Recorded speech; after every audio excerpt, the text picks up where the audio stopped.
Okay, I hope I have all of your permission to record this conversation. I'm sorry I didn't check earlier. Yeah, Is yeah. it everyone? All right. Okay, great. All right. So good evening, everyone. And hey, Meeta, good to see you. Yeah. Likewise. So here's something that exploring the unknown has really been something that it's something that's very close to me, primarily because I have lived that spectrum of transitioning from working with a very structured, know-it-all phase to really looking at, hey, I don't know, right? Let's see what evolves. Let's see what comes up. A bit of a background about myself. I've been in the human resources industry for about 25, 26 years now. And for the last 15 years, I've pretty much been a consultant, working with a lot of organizations on their human resource practices. And the very basic tenet that I followed was, I'll tell you. Let me tell you, let me show you how it's done, right? I know what's happening. I know it. So let me be the one to tell you what to do. And cut to about 6 years back when I entered the world of coaching, there was a lot of undoing, a lot of unlearning that I had to do. And believe you me, I struggled, right? Entering into a conversation, not knowing what's in store was something very alien to me.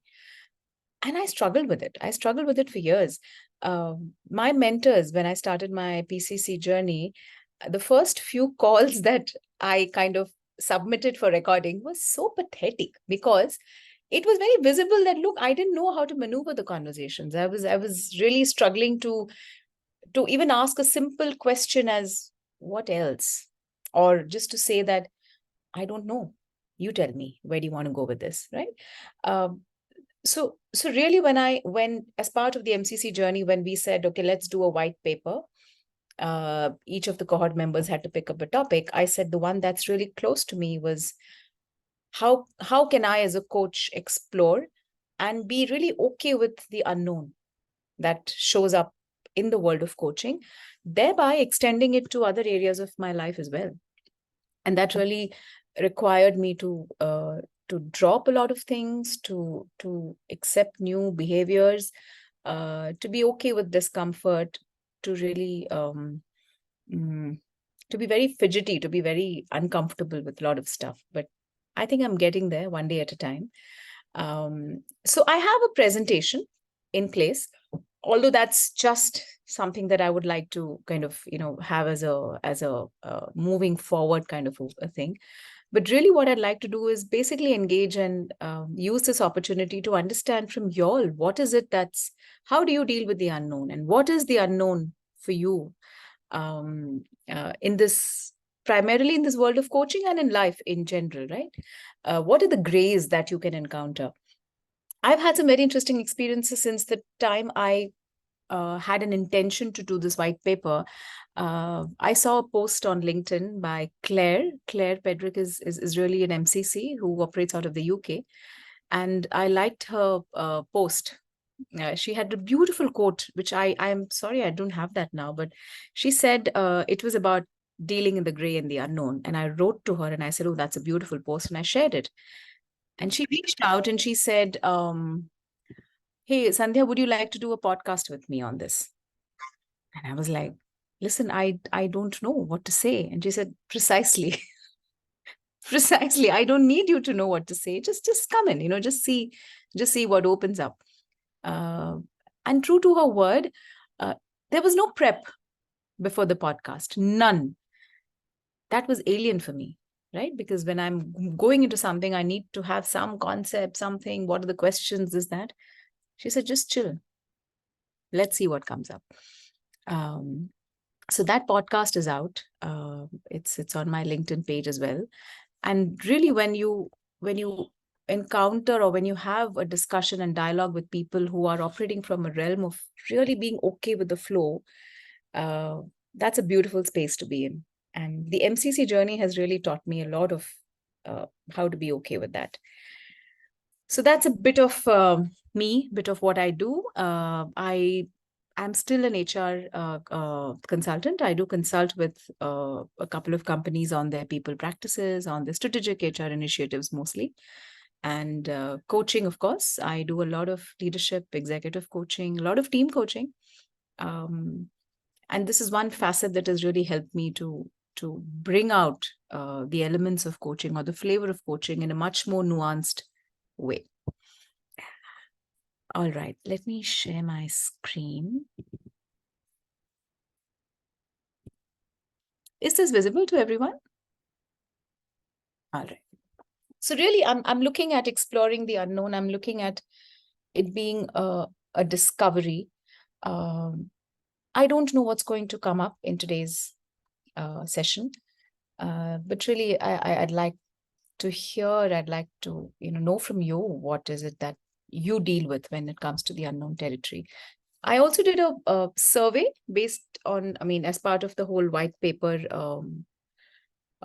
process, and there were a few questions that I asked on what does it do to them, how does it manifest in their coaching relationships, in their coaching conversations, and I'll share some of that data also with you. But let's look at this is something that really called out to me really, really deeply. Some people long for a life that is simple and planned, tied with a ribbon. Some people won't sail the sea because they're safer on land to follow what's written.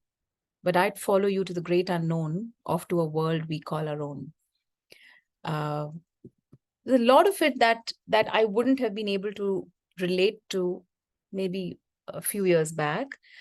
This was completely not me. But today I know that even to meet someone and to not know anything about them, to not know what the conversation would pan out to be, and to say, look, I don't know. To say I don't know for me was a big thing. So the journey from that world of structure, black and white, to saying, hey, let's see what life has to offer. So that's really something that I would like to share with you.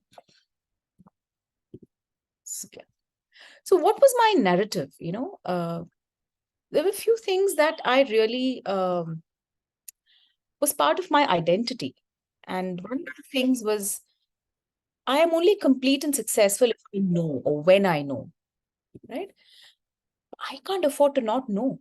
My God, how is that even possible? It was an alien concept. If people around me know that I don't know, that's going to be a lot of judgment coming in. I'm an experienced professional. How can I not know? And somewhere the other strong narrative that was playing in my head was, not knowing makes me weak and vulnerable. Yeah. Just like to stop, share, and maybe check with the group on how does not knowing or dealing with the unknown manifest for any of you. You can just unmute yourself and share. Yes, please, Anita, go ahead. To me, I think it is somewhere like, in fact, when you started the conversation, it hit me. It's about control. Yeah. So to me, getting into unknown is about being okay with not controlling the narrative anymore.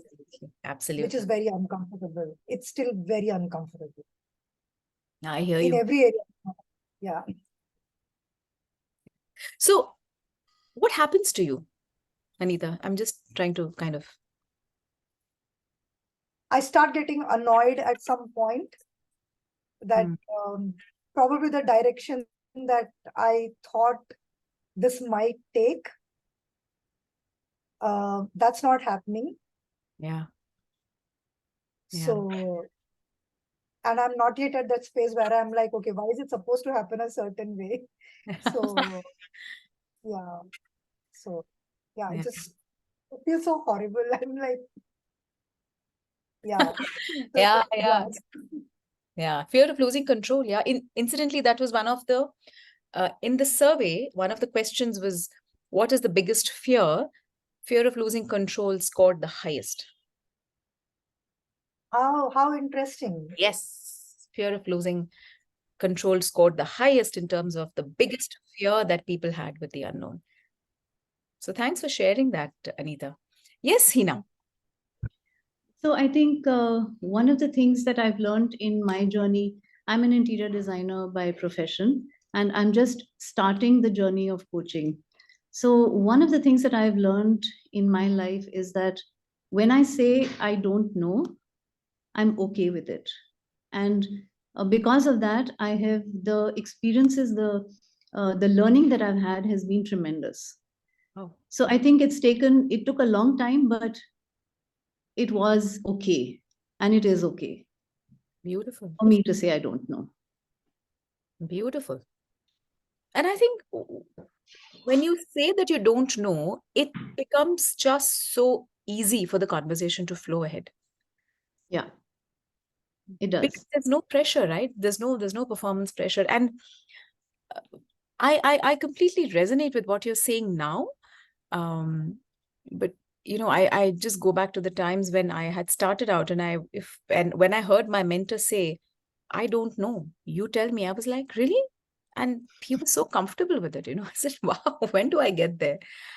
But yeah, it's been a journey. Yes. So the other thing is that when you say you don't know, then what that means for you, at least for me, it means that I don't know now, but it's something that I need to find out.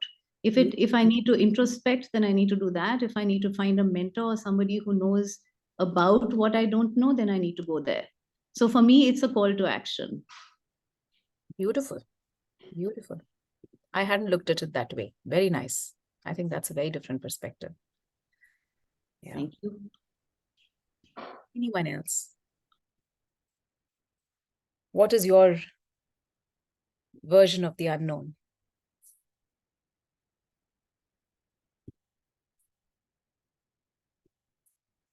We can also move ahead and we can come back. Yeah, I've just Hello, am I audible? Can I? Yes, Bhakti. Yes, Bhakti. Yeah, this is Bhakti here. So when you said, fear of unknown is one, but then I guess I agree with the earlier speaker where, it allows me to set the expectation right on the table when I upfront say that I do not know about this. So it set the platform for dealing with that situation much better.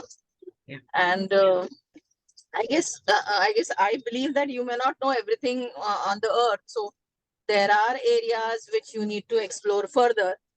So I resonate with what was spoken by the earlier person saying that those are the opportunities for exploring further and knowing about it, because someday or the other you would face something which you do not know about, and then that is your opportunity for further learning. Absolutely. Absolutely, Bhakti. Here's a question that I've been meaning to ask. How do you process this unknown when the client in the conversation or in that coaching conversation is really looking at you for how does that happen? Has any one of you faced a situation where you say you don't know and that has kind of not gone well with the client? Yeah, Anita? Okay. Yes. Yeah. That's another reality, right? Especially some senior guys, like although they cognitively know that as a coach, I will not suggest or I will not say. But yeah, I have felt inadequate. Sometimes it's just a look also, it's not that they're saying anything per se.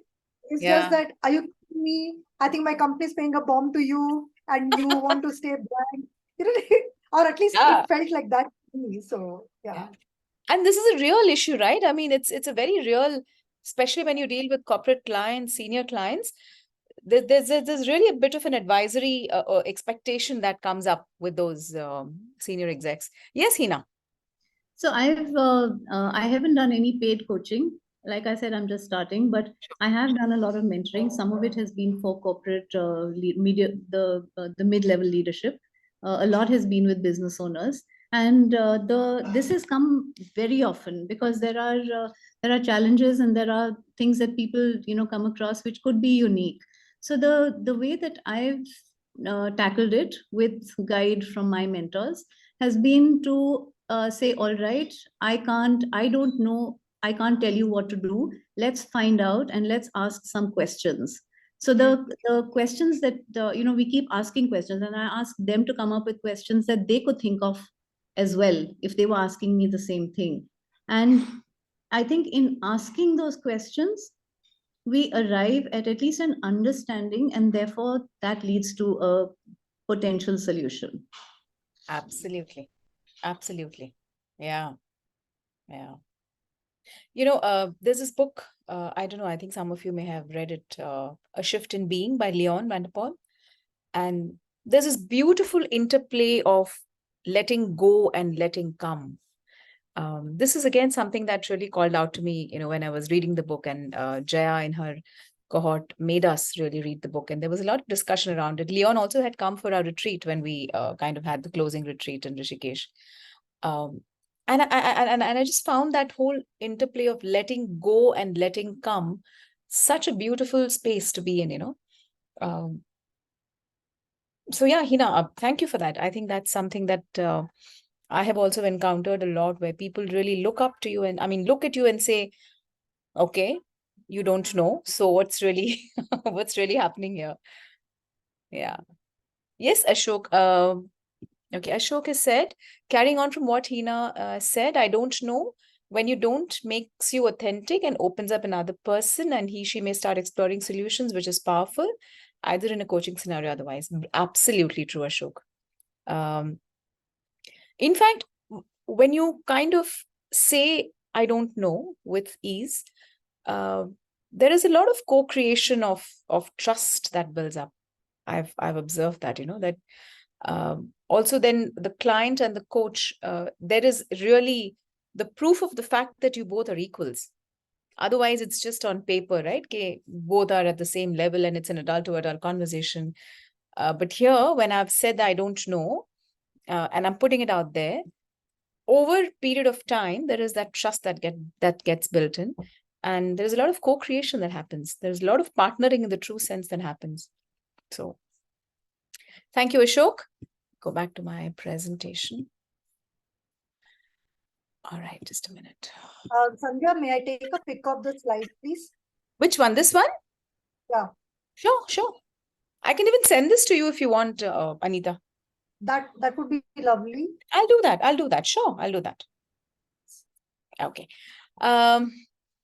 So really, what did my narrative do to me? And this is really something that I faced, that there was so much of a performance pressure all the time. I remember there was a time that I would really sit with a list of questions and say, oh my God, I've got to tick this marker, that marker. And somewhere that impacted my presence as a coach big time. Because there was this pressure to know, to follow a flow, I really missed out a lot on the nuances, on the emotions, on the sensing questions, or what was showing up in that moment for the client. A lot of times the exploration was very surface. And now that I look back, especially when you walk the MCC journey, you've kind of figured out that how can your exploration be deeper? How can you just talk maybe 5 or 10% in that conversation and yet have a brilliant, impactful and transformational session for the client? The last point that I've written here, I lost out on a lot of playfulness. And my current mentor, when he says that, hey, I don't know, there's a lot of childlike playfulness that comes up with that. Hey, I don't know. It's not, oh, I don't know. It's, I don't know. And what that does, and what that did to the clients that I observed, was that there was a sudden smile, or there was a sudden element of impromptuness and playfulness, and there was a smile, there was like curiosity that built up. So this was me. In fact, this still is me. I wouldn't say that I'm there yet. And Hina, I think I really wish to acknowledge you for really being so easy with that space of not knowing. And I think for me, because of my personality traits, or whatever you want to call it, it is a struggle. And every day is a struggle. Every coaching conversation, I know that I'm consciously sitting with myself 5 minutes before and saying, I don't need to know. Let's see, let's go with the flow. Yeah. please stop and ask me questions, right? I'm just going to, okay. So really, what are we looking at when you say unknown in a coaching context? I think there's a lot of context and content of the client. Just a minute, somebody, yeah. The client context and content at times becomes a bit of an unknown because you don't really know what's showing up. There was this client that, and this was thrown at me, I think in the third or the second conversation with a client, and she comes up to me and says, I'm undergoing therapy for something, and this was not disclosed in the earlier chemistry or discovery session or whatever. And it took me a while to kind of deal with that, right? So you don't know what gets thrown at you or what comes up as a part of conversations. Emotions, vulnerabilities. I didn't know how to deal with emotional clients. It would always play on my head, what will happen if the client starts to feel emotional and there's an emotional moment? How do I deal with that? Again, the answer to that was, you don't need to know. Just be, right? Life experiences of the client, fears that the client may have, the client values and beliefs. Ethical dilemmas, I think, are another area where it's a very thin line. There's a lot of gray in that, right? What constitutes as coaching ethics and what not. And of course, what are the boundaries that you're really working with? Now, this is the list that I kind of summarized and put together, but I'd be very happy to hear what all can constitute as unknown or gray in a coaching context. I'd love to hear from you guys.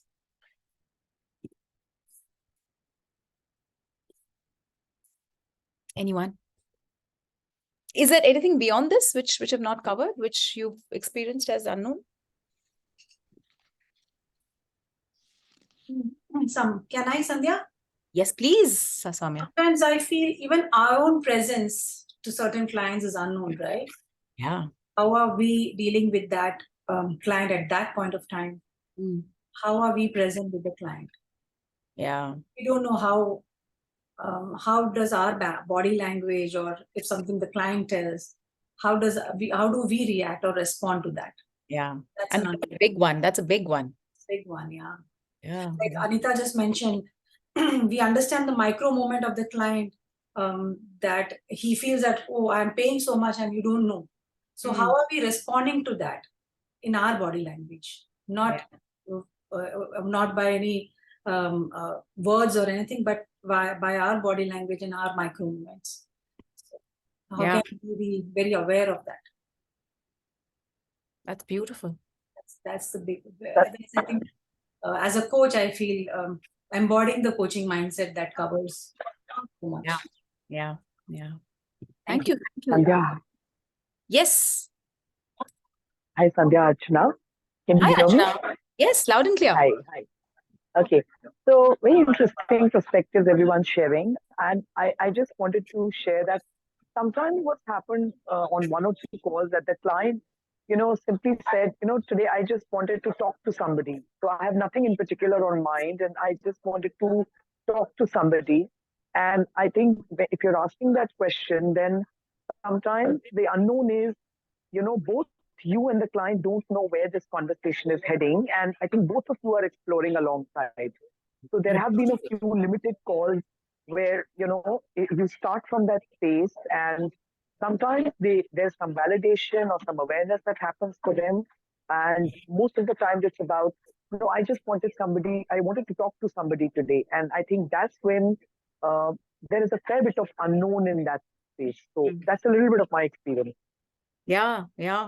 So how do you deal with that, Archana? What happens how do you navigate that? Because it's really a tough one, right? I mean.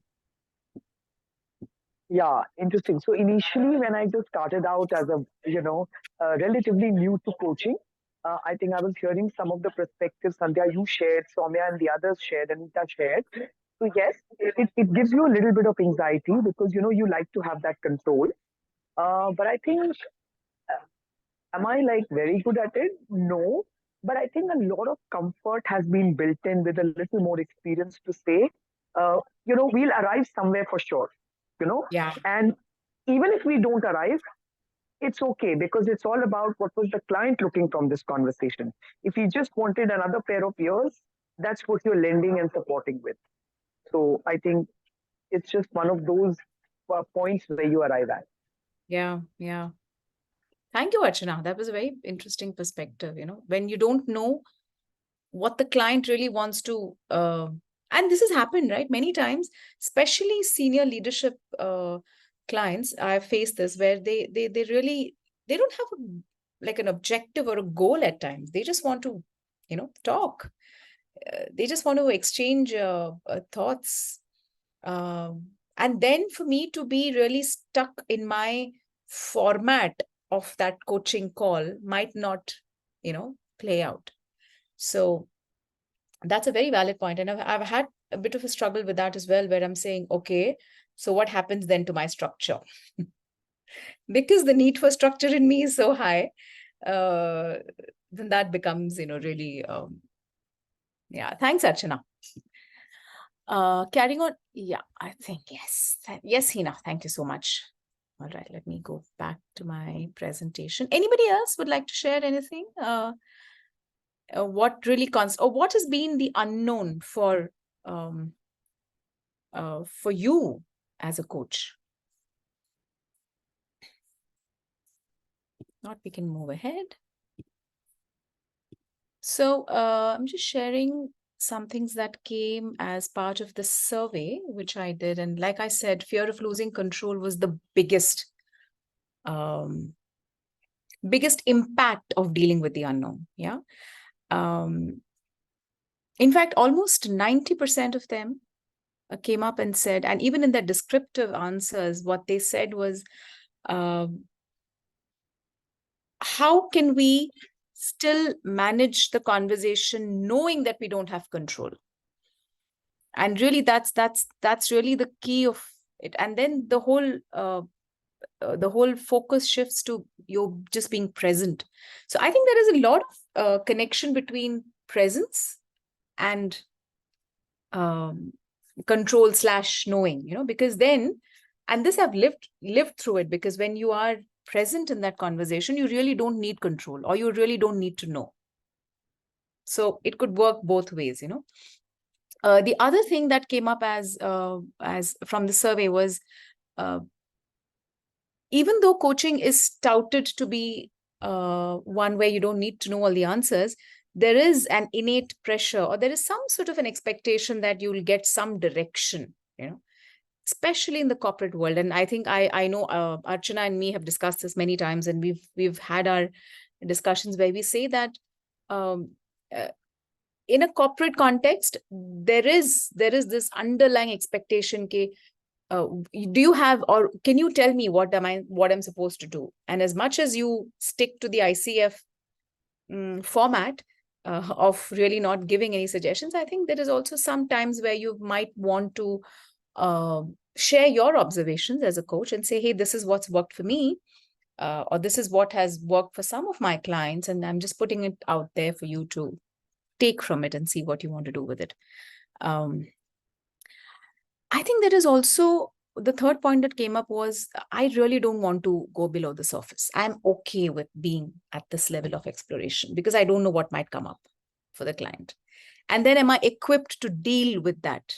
Am I equipped, or am I ready to deal with what is really going to come up with a deeper level of exploration? Also something that came up very honestly, and I was very pleasantly surprised by the responses that came from the survey. I don't want to step outside of my comfort zone. I'm happy being where I am, and I'm happy to coach in the space that I am. Yeah. How can I challenge values and beliefs of my clients?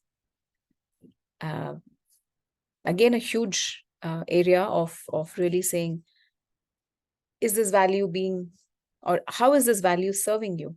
You don't know what might come up. Some people might take offense at it. And I've had such experiences as well. How do you deal with that? And really, I think the last part also was something that came up. How can I balance between a coach's expertise as a coach. I mean, how can I be a coach?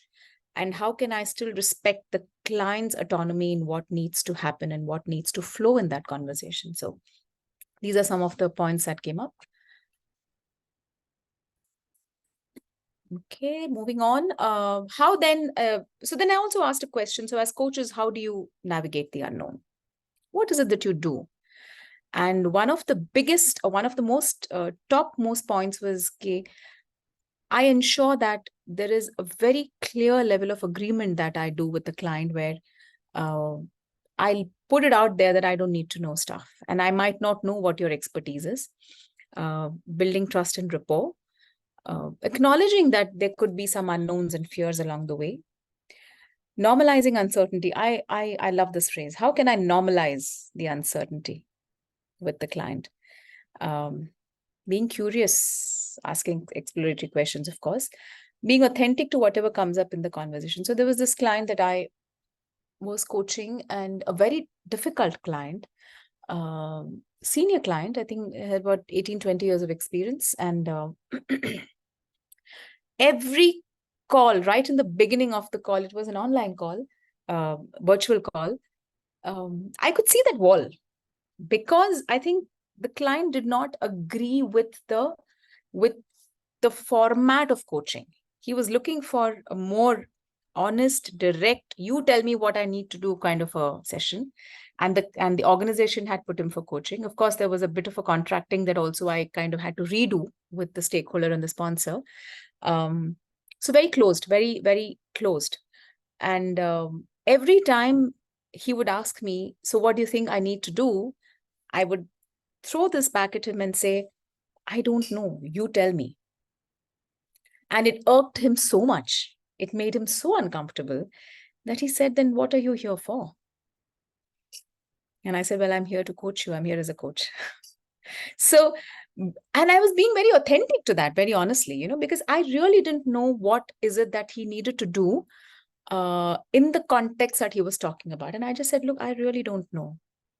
Are you open to exploring? So I think it took, we had a contract for about 8 sessions, and it was only in the 5th session that I saw that wall really breaking down and the trust building up. And then what happened from there on was really something beautiful for him, because that is when he said, okay, let's work in a space of, and for both, let's work in a space of gray. Let's see what comes up. So we still are in touch. We've become friends, and he says, my God, Sandhya, the first 4 sessions were, I completely could not relate to you as a coach, because you kept saying, I don't know. Let's see what comes up. So, but what I did was, I was probably, what worked for me in that scenario was that I was just authentic, and I said, hey, this is what it is. Yeah. Thank you, Hina. Okay. Any thoughts, any sharings, anything that anyone would like to share here? Meeta, how are you? I'm good. I think it's a very reflective conversation which is happening in the room, and I can relate to so many of the sharings which are happening, and especially the one which is shared right now. So thank you. I'm just glad I'm here. Thank you, Meeta. Thank you so much. Should we move on? Have a few more slides, and then maybe we could just have a, so just give me a minute. All right. Okay. Now this is something that is more of, skills, attitudes, behaviors. We all know this, so I'm not going to spend too much of time on this, but really what really I believe has worked is being curious. I think that's, you tell me, what happens to you, or asking a lot of what questions, a lot of how questions have really helped me to navigate this with a lot of elegance and grace. Trust, non-judgment, courage and resilience. I think to stick to that whole point of saying, and for me, I think it was more of a method. I had to build that. I had to build that discipline of being okay with not knowing. It didn't come naturally to me. So really, for about for about 6 odd months, I practiced it. So resilience got built in, where then it became a habit, or then it became a part of me. One more thing that I did was look at a lot of, I looked at my calls and I really reflected on them and said, and every time I went back to my call, I felt that I'm not yet ready to kind of, be ready for that MCC journey, because there I've seen MCC coaches, and in fact, there was a coaching conversation that was shared by a cohort member. The first 15-16 minutes, the coach just says, what else? Or I don't know. And there is nothing happening. And in the 17th minute is when that whole the whole conversation changes, But for the coach to be completely at ease with that phase was such a beautiful revelation. And I think it was Neha who shared that conversation in our cohort.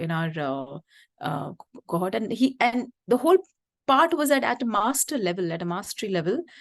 I remember Jaya saying that the coaches only speak 5% in that whole call. And I'm like, my God, when I started off, I even asked Jaya, you kidding me? 5%? What do you mean? What happens?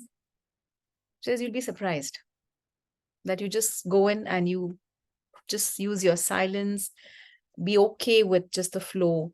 So the practice now, some of these things that I've written here are behaviors and skills that I have woven into my coaching space, which is to do with reflection, which is to do with resilience, forcing myself to be curious, asking curious questions. And when you do that, when I did that for about 6 months or so, I realized that then it became a part of me. Then I didn't have to do it. Then it became a very natural self that I could kind of show up as. Anything that you guys do to sort of work around this? In my list, comfort with silence will probably also be there. Yeah, beautiful. So one of the things that I've noticed in the coaches that I've come across who have been absolutely superb, has been they become still. I don't sense any urgency in them. I don't sense something to hurry about. It's just they're still and they're waiting. It's almost like they're receptacle for the thoughts that I would want to put across. Such a tough one, no, Hina? My God. I mean, for me, it was such a tough space to be in.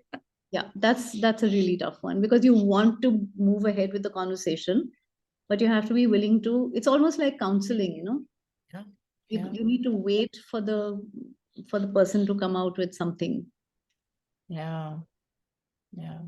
I think the need to speak is so high in some coaches that you like I said, it is the pressure of what will I be judged as if I'm not speaking.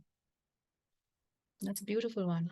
Thank you for that. I think being comfortable with silence is really how much you detach yourself from the result. Yeah. Because we are continuously moving towards the result of the client.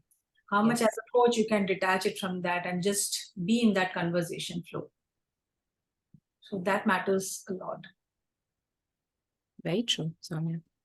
I remember one of the need that I had early on was I need to be called a good coach. I need the client to tell me, wow, what a coaching session. And that was a complete derailer for me in my conversations. I realized, because it was my agenda that I was pushing all the while. And when I dropped that, I've had coaching conversations where I've said, oh my God, I've not done anything. But what it did for the client was just to be in that space of exploration. And I think that's, yeah. Thank you for that. Okay, in the interest of time, let me go back to my. So yeah, so really, what is my takeaway? Yeah, what was my takeaway from the survey that I did is, well, it's okay to not know. The biggest takeaway was I'm not alone in this. almost all the coaches that I spoke to, interviewed, interacted, all of them had the same, all of them came from the same space, you know. How do you deal with the unknown? And coaching is more to do with the space of ambiguity, a little bit of, you know, it's not structured. And especially for people who come from HR consulting, it's a big shift. So the one solace that I found, that I was not alone in this. So that was a big, huge relief for me. Well, I don't need to know all the answers. I'm not responsible for the client's outcomes. Another huge thing was actually the unknowns and grays are a very powerful space to work with. As opposed to what I was thinking, that it is going to be sort of something that will hold me back, I realized that it is a space where enormous amount of exploration can happen and really going below the surface level.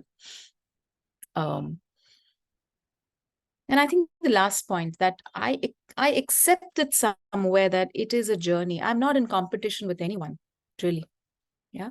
And it's okay for the whole space of moving from black and white to gray or unknown is a journey, and let it happen at its pace. I'm not really rushing it. It's something that I have to be. It's not something I have to do. So I think I let that happen at its own pace without really too much of pressure. So those were some of my takeaways. And what do I have here? Yeah.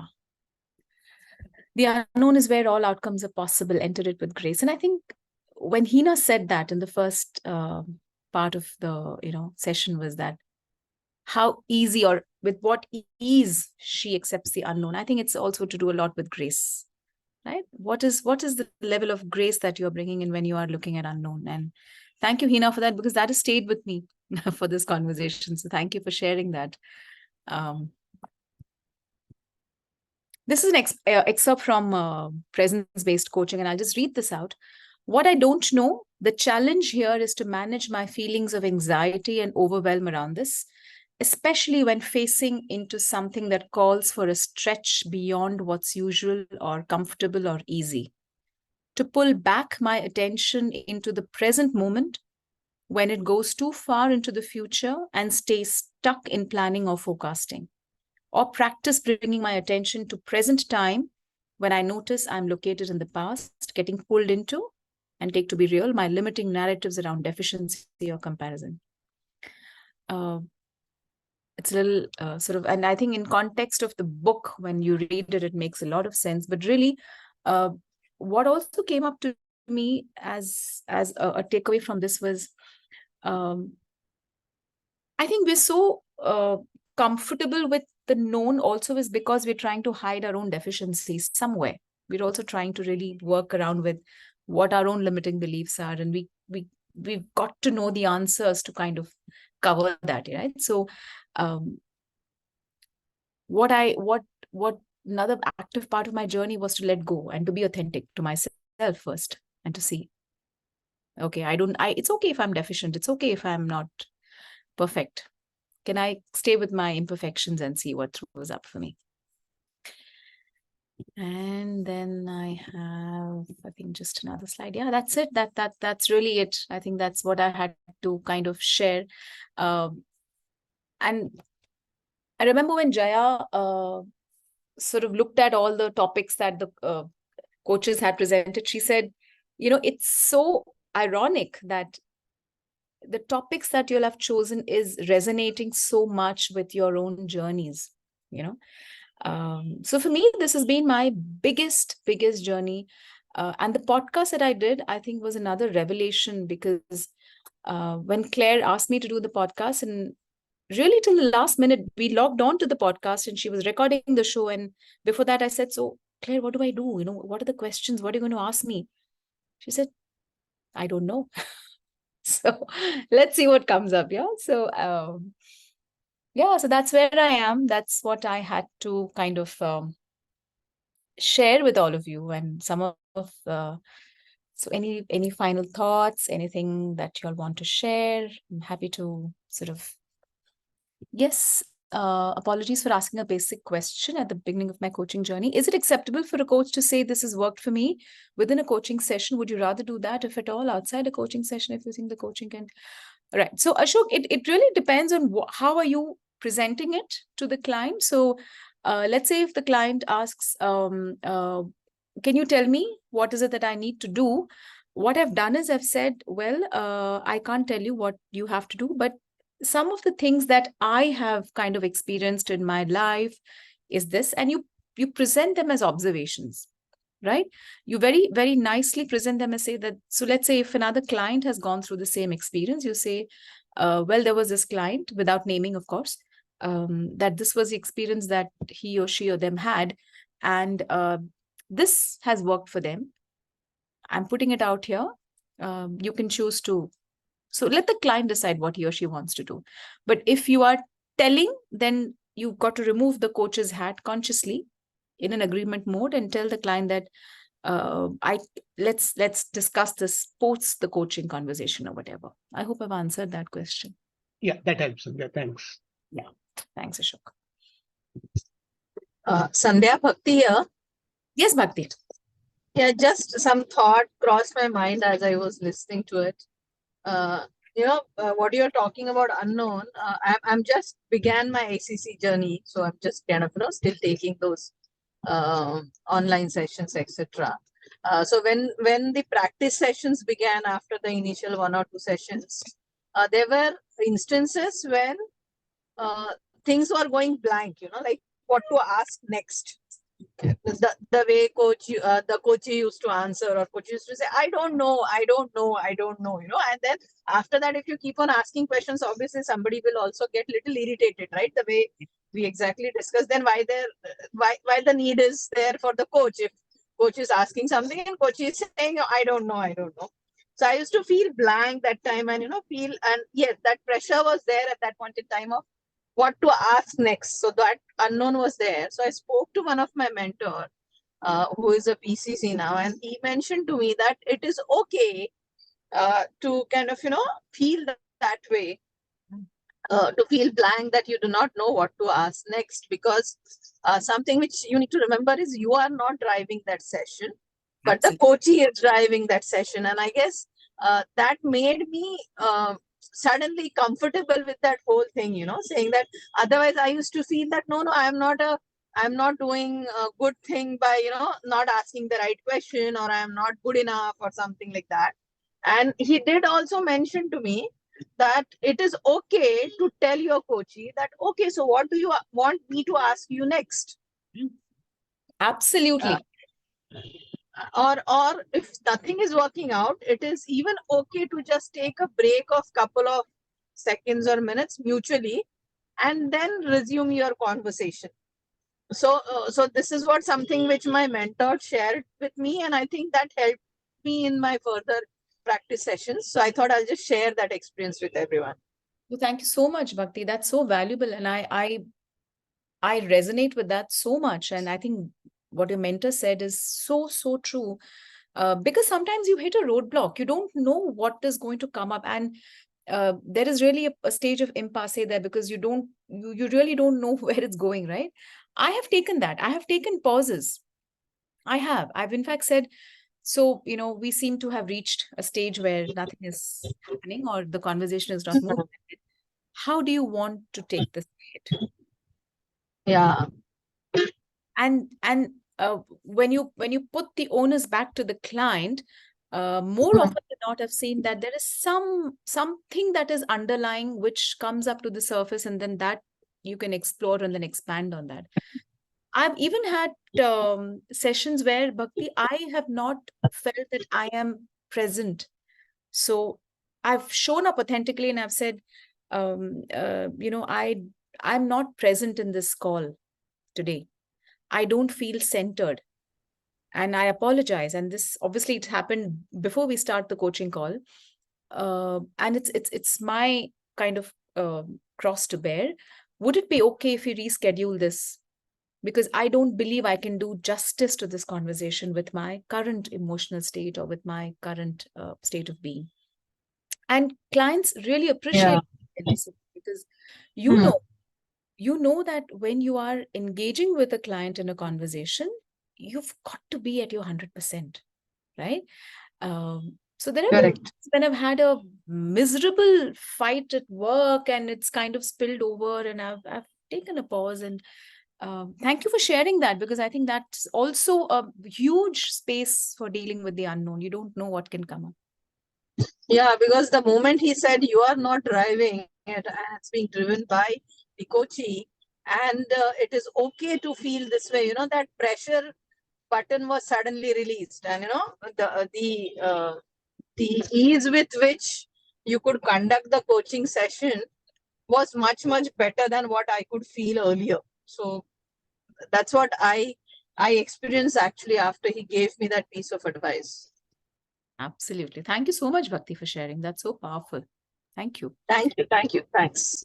Ashok has said, do you think being an introvert helps or hinders you at the beginning of your journey to be a good coach, or it does not matter? What are your thoughts? Very interesting question, Ashok. Thank you. I don't think it matters. I think it may actually help because it'll allow you to not probe, but to sense a lot that your client is going through. Yeah. So I think that it might help a little, but essentially it doesn't matter because it's not about you, it's about the person that you're coaching. Beautiful. Absolutely. Here's another perspective. It can hinder you if listening for a long time can become draining for an introvert. Maybe. So I don't know, just my thoughts. Sure. Yeah. In fact, I'm an introvert, right? I know it was such a dichotomy for me because I'm in the HR profession, right? So, and I didn't understand this because I was in HR and I felt that, yeah, I'm not into all this too much of, activity here and there. But when it came to coaching, Ashok, I really found my space. Because as an introvert, as a person who likes to be with my own self, it kind of just helped my presence. It helped my just being present to the situation. I just found my space, I think. So for me personally, being an introvert really, really helped me in my coaching. And when I do team coaching or group coaching, uh, I see no difference at all. Even though there is a group of people, I think the whole concept of coaching or the whole DNA of the coaching profession is something that called out to me and called out to my introverted nature. So I don't think that can hinder the coaching process at all, Ashok. And it's really, I've seen some very effective coaches who are introverts, who are extroverts, who are ambiverts, and it's just a blend of all of that. Have Yeah. I answered? Have you all answered? Yeah, thank you.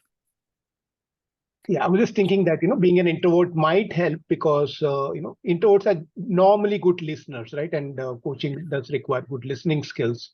So that's what I thought it was, but I thought I would check. Yeah. Also, I think, so if I'm an introvert and if I'm coaching an extrovert,